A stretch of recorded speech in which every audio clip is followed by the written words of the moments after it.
Alhamdulillahi Rabbil Alameen. As-salatu was-salamu ala khatamin nabiyyin wa ala alihi wa sahbihi ajma'in amma ba'd.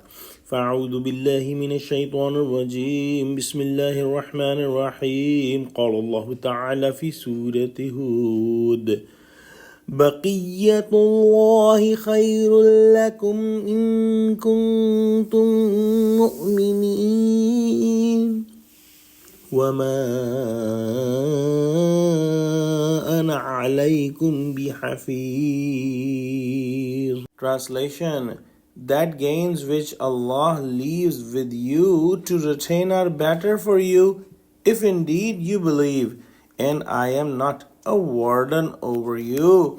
In the previous ayahs we studied that Allah subhanahu wa ta'ala sent Hazrat Shu'aib alayhi salam to his nation Madian, and he invited his nation toward the Tawheed, towards the worship of Allah, and he also advised them not to give short measure nor less in weight, and he told them that he was afraid of their punishment in the day of judgment. Also, he advised them to give full measure and full weight in justice, and do not deprive the people of their rights, and do not act wickedly, committing evil on earth, and don't spread corruption in the world.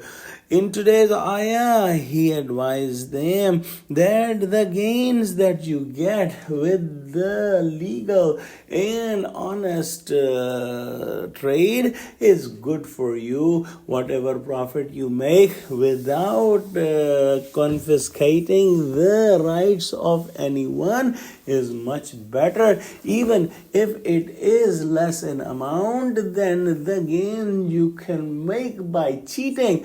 So do not make any gains by cheating, and get the gains only permissible by Allah subhanahu wa ta'ala in fair trade, and these are much better for you and for a believer. The risk that is given by Allah subhanahu wa ta'ala after fulfilling the rights of everyone is much better than the risk which could be obtained by cheating other people, and it may be more, but it is not fruitful in the hereafter, and it is not a good way to sustain one's provision. He also clarified to his nation that I am not a warden or guardian over you. My duty is only to give you the message of Allah subhanahu wa ta'ala and to show you the straight path.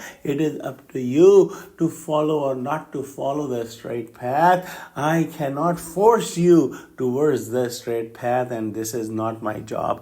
Let's pray that Allah subhanahu wa ta'ala give us true understanding of Quran, connect us with the truthful people, and make us steadfast on the straight path. Ameen. Wa akhiru da'wana alhamdulillahi rabbil alameen. Wassalamu alaikum wa rahmatullahi wa barakatuhu.